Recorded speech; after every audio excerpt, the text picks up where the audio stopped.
این رنده است، ولی امروز قرار نیست باش چیزی رنده کنم.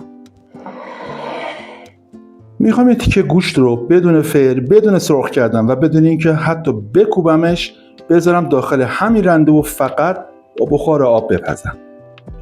بخار میتونه گوشت رو بپزه، اما آیا میتونه بدون اینکه گوشت رو سفت و بیرنگ و بیمزه بکنه یه نتیجه مطلوب و مورد قبول بهمون بده؟ من خودم هم جوابش رو نمیدونم.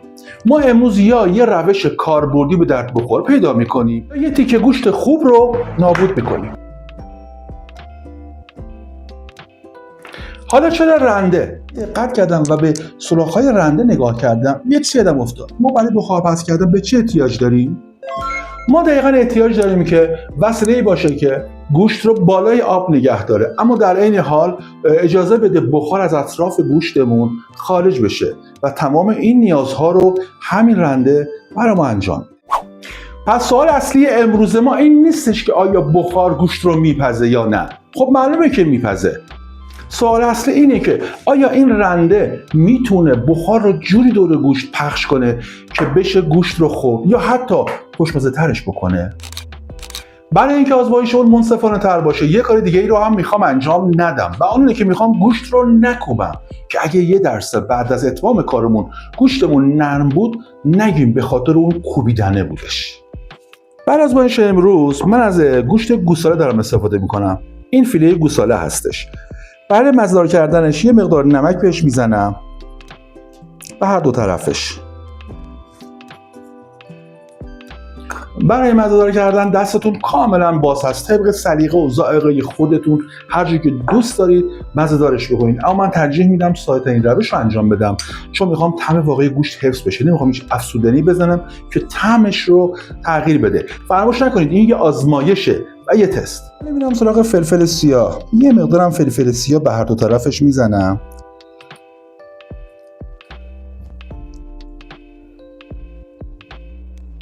حالا اینا رو قشنگ به همدیگه میمالم، هر طرفشو که کاملا نمک و فلفل به همه جاش بشینه.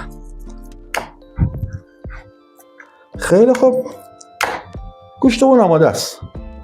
اگه دقت کرده باشید من سعی کردم ضخامت گوشتام رو یکسان بگیرم، چون قطعاً اگر بخشی ازش نازکتر باشه موقع پخت زودتر میپزه، در حالی که بخش ضخیم‌تر هنوز حرارت به مرکز گوشت نرسیده و به نقطه ایمن پخت حتی نزدیک هم نمیشه.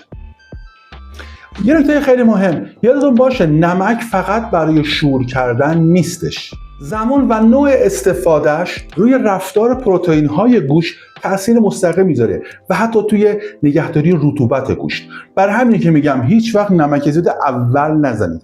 اگر نمک زیادی زدید استراحت زیاد بهش ندید، چون باعث میشه رطوبت از گوشتتون خارج بشه. ولی هنوز مشکل اصلی این روش حتی شروع هم نشده. اینم تکنولوژی فوق پیشرفته ما. یه نکته خیلی مهم دقت داشته باشید که به هیچ عنوان آب با رنده و گوشت ما نباید تماس داشته باشه، چون اون وقت دیگه آزمایش ما آزمایش بخارپز نیست، رسما داریم گوشتمون رو آبپز میکنیم. دقت کنید که قابلمه‌تون آبش خیلی بالا نباشه که بیاد داخل گوشت.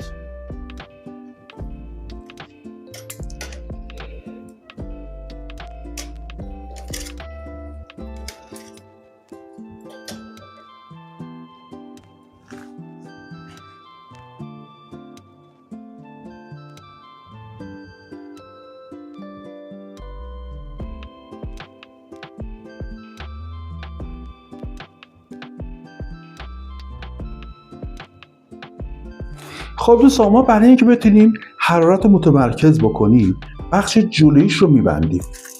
من یه فرم میزنم این جلو به این شکل.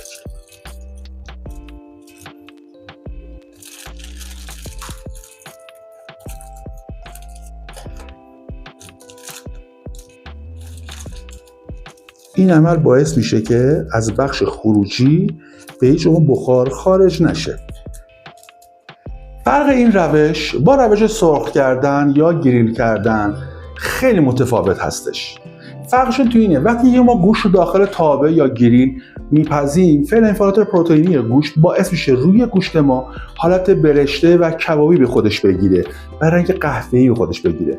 اما تو روش بخارپز نهایت دمایی که ما میتونیم بهش منتقل بکنیم 100 درجه سانتیگراد هست که قطعاً نباید انتظار داشته باشیم مثل گوشت کبابی یا گریل شده سطحی برشته و قهوه‌ای رنگ و از همون که همه میدونیم داشته باشیم. اما یه سوال پیش میاد، اگه واقعا اون سطح برشتگی و قهوه‌ای کبابی نداشته باشیم، پس واقعا مزه گوشت در آخر چی میشه؟ به نظر شما واقعا میپزه یا واقعا گوشت خراب کردیم؟ راستی یه سوال همینه، اگه شما هم اطرافتون تو خونتون دم دستتون وسیله عجیب و غریبی دارید که فکر میکنین میشه باش آشپزی کرد رو برام کامنت کنین. بهتون قول میدم به عجیب ترینشون رو بیارم تو کار و باش یه تست با هم دیگه بریم. پس منتظر کامنت های قشنگتون هستم. امیدوارم آبرومون نره. خب دوستان گلم تقریبا 45 دقیقه گذشته. من برای اینکه بخار از اطراف فرار نکنه با فویل دورش رو گرفتم. این عمل باعث شد که بخار متمرکز بشه و کاملا داخل رندمون بره. یه تست بگیریم ببینیم. ولی بچه‌ها نگاه یه اتفاقایی افتاده چون بوی خیلی خوش گوشت داره میاد.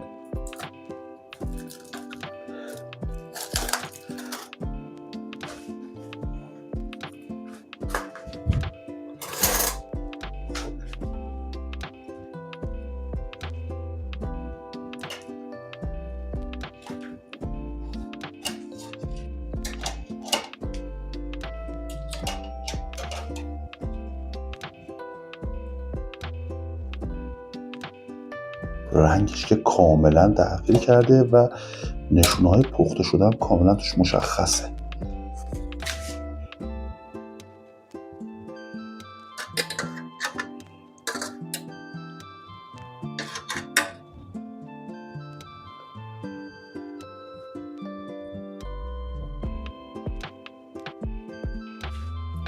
الان یه چیزی بیشتر از رنگش نگرانم کرده و اون بافت گوشت هستش.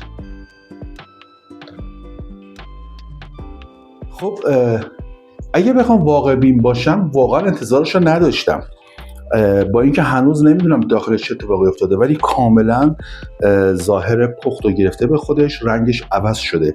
فقط نگران بافتش هستم. اینجا دقیقا همون جایی هستش که خیلیا میگن ولش کن بابا بندازش تو تابه. اما اگه این کارو بکنیم کل آزمایشمون به فنا میره. ما قصد داریم توی این ویدیو ببینیم بخار چه کارایی میتونه برای پختمون انجام بده.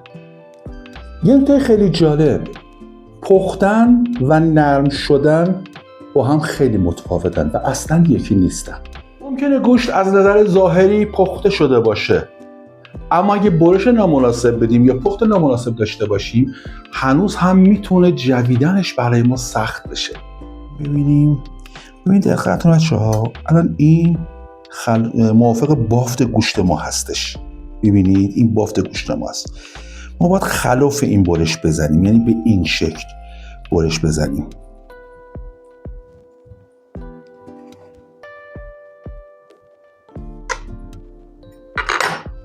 همونطور که میبینید کاملا مغز پخت شده.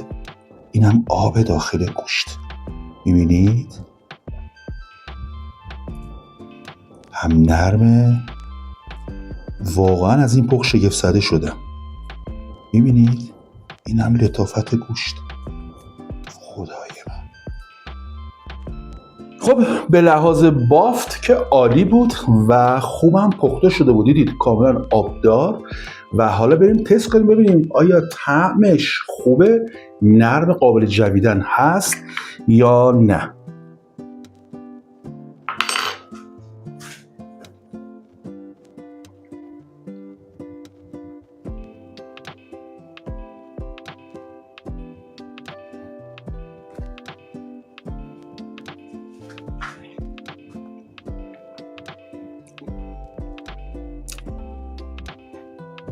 باید امتحانش کنید. به نظرم این آزمایش کاملا موفقیت آمیز بود. انتظاری که نداشتم این پخت، حفظ بافت و طعم خوب گوشت بود. گوشت نه بوی بد گرفته بود، کاملا طعم گوشت رو میداد. بافتش بسیار لطیف شده بود، آبدار پخته بود. از همه مهمتر روی گوشت کاملا خشکه، اما وقتی برش میذاری داخلش کاملا آبداره. و اما در آخر، آیا رنده تونست جای یک بخارپز گرون قیمت رو بگیره؟ جواب بله. آیا میتونه جای کباب روی زغال رو بگیره؟ باید بگم نه. من به عنوان یه روش پخت انتخابش میکنم؟ بله. اگه از این آموزش و تست خوشت اومد ممنون میشم حتما برام کامنت بذارید. دوست گلم تعامل، کامنت ها، حتی یه ایموجی، یه نقطه باعث میشه این ویدیو به افراد بیشتری نشون داده بشه. واسه کانال منو به دوستات معرفی بکن. دوستت دارم. تا یه آموزش دیگه، یه چالش دیگه، یه وسیله عجیب دیگه. خدا نگهدار.